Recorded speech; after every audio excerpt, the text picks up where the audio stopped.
Welcome to One Quick Question with Infomedia, your source for answers to your questions about websites, digital marketing, and more. I'm your host, Carrie Rollwagon, and I am here today with Jana Stevens. Welcome, Jana. Hello, thank you. And Jana is the head of our project strategy department. And today we're going to do something, it's not as techy as sometimes we do, but it's still I think important for businesses. And we're going to talk about management. So Jana, you've been a manager here. I know you're a manager before too.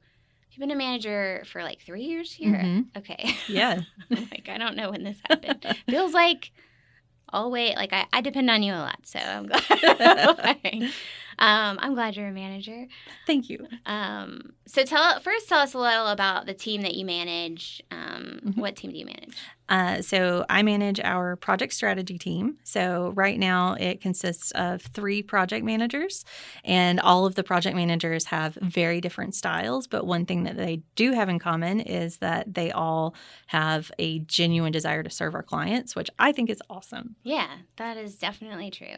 And then also throughout your time at Infomedia, I know you've managed a lot of things, like the podcast, for example. Mm-hmm. You got it off the ground, and then eventually were able to hand it off. Yes, look at us now. But I think it was a nice moment to be like, I am also done with this. Yes. As much as it's awesome, it's still a lot of work. I was happy to pass the torch. Yeah. And you've also managed our copy department and our marketing department in the past too. So you've done a lot. Yes. So what I wanted to ask today is what's the most important thing or an important thing, something that you've learned as a manager? I actually made a post about this on LinkedIn very recently. Oh, cool. The most important trait, I think, for me as a manager is having empathy. And it's not just empathy towards my clients that I work with or my peers at work, but it's empathy towards the people who report to me. Mm-hmm. I think that is super important, probably the most important quality that you can have as a manager. So how do you think that, how does that show itself in a regular everyday life? Mm-hmm. Is it? Your team is going to feel supported. And I think that that's really important to make them want to continue to serve you, serve the organization, and serve clients. People want to feel listened to. People have things that are going on in their lives all of the time. Mm-hmm. And as much as possible, I want to be understanding of those things and work around so that my team has the opportunity to make time for their families or make time for any kind of nuanced, strange things that might be going on in life outside of work. Yeah. It kind of reminds me, I've been thinking about this lately with Infomedia, but my dad as a parent would always say I am trying to say yes unless there's a reason to say no. And I do kind of I think that you manage like that. We try to do that in general. Mm-hmm. It's not that you can never say no, but I think sometimes it's the default. It's usually easier to manage when the default is no. Yes. But it isn't as empathetic, and people usually don't like it as much. It is harder to try to say yes, but yes, it is. Well, I know one way you do that is setting weekly one-on-ones with your team members. What is kind of the structure of those? I tell my team that those meetings belong to them. So I say anything that you want to bring to me to discuss, whether it's work-related, things going on outside of work, if you just want to use our one-on-one time as a vent session about anything, I'm here to listen. And so I don't have an agenda for the meetings as far as delivering news.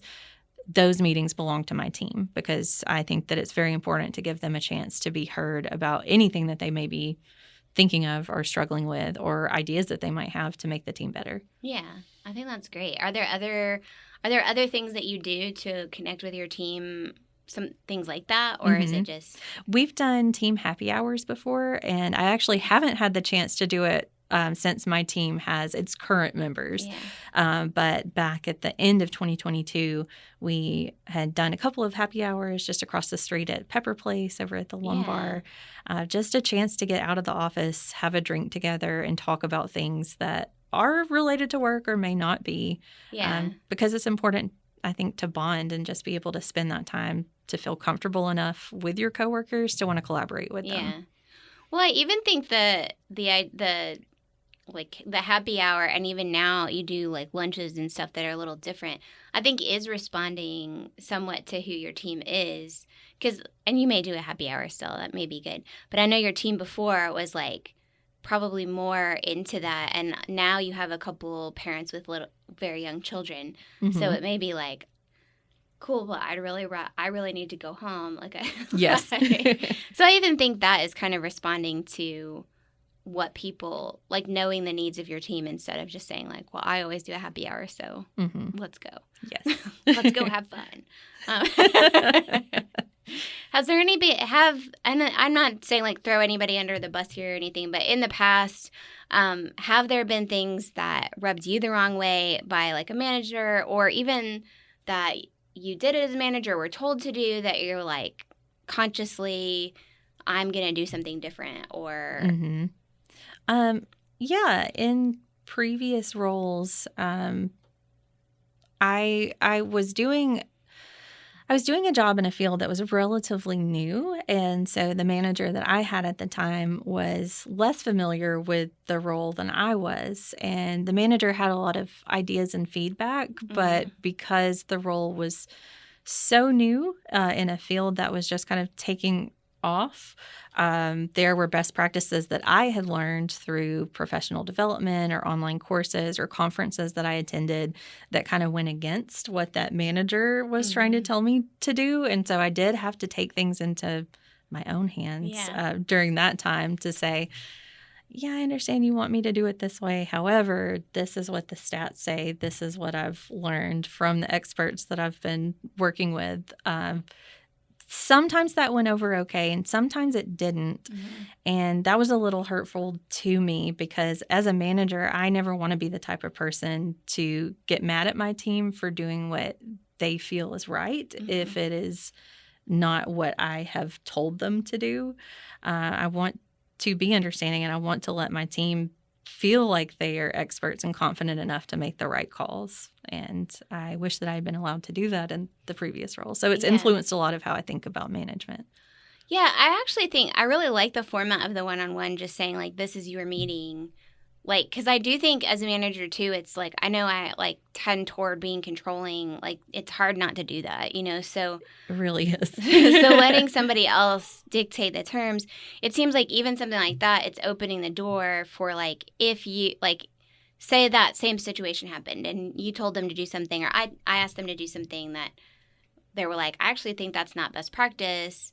It seems like the one-on-one gives them a floor to be able to talk about that. Yes. Whereas if you don't have something like that, it's kind of like it is extra hard to carve time out with your manager that you don't already have and be like, by the way, I think you're wrong, like, yes. So I do think like that, having that time and protecting that time is a way to like prevent that from happening. So, well, thank you very much for sharing that. I think empathy is important for a manager. I do think sometimes it makes your job harder. It does. Yeah.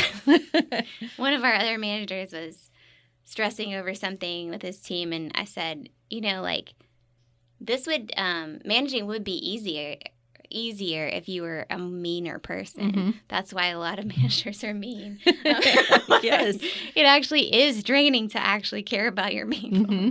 But I was like, you're going to be a better manager, and your team is going to get to a better place because of this. So definitely. And I think if you support your team in that way, it makes them want to stay and grow their careers with you and the company that you work for. Yeah, I agree. So, well, thank you. You're welcome.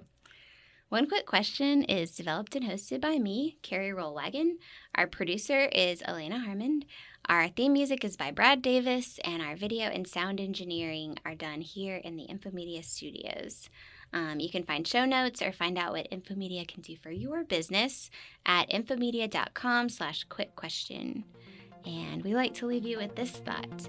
A real expert helps to clarify, not confuse.